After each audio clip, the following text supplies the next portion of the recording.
इस कार्यक्रम के प्रायोजक है बचपन प्ले स्कूल राजा बड़ा कॉलोनी सरसीवा, सह प्रायोजक Sona beauty parlour Bhadgaon road Sarsiwa.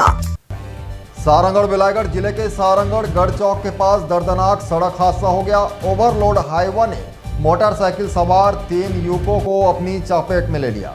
इस हादसे में एक युवक की मौके पर ही मौत हो गई, जबकि दूसरा गंभीर रूप से घायल हो गया है। घायल युवक को प्राथमिक उपचार के बाद रायगढ़ रेफर किया गया। तीसरा युवक बाल बाल बच गया। मिली जानकारी के अनुसार हादसा सारंगढ़ के गढ़ चौक के पास उस समय हुआ जब तेज रफ्तार और ओवरलोड हाईवा ने बाइक को टक्कर मार दी। टक्कर इतनी जबरदस्त थी कि बाइक सवार युवक सड़क पर जा गिरे। हादसे में ग्राम जेवरा निवासी पवन निराला की मौत हो गई। वहीं एक अन्य युवक गंभीर रूप से घायल है, जिसका इलाज जारी है। घटना की सूचना मिलते ही सारंगढ़ कोतवाली पुलिस मौके पर पहुंची और शव को पोस्टमार्टम के लिए भेजते हुए मामले की जाँच शुरू कर दी है। पुलिस हाईवा चालक की तलाश में जुटी हुई है।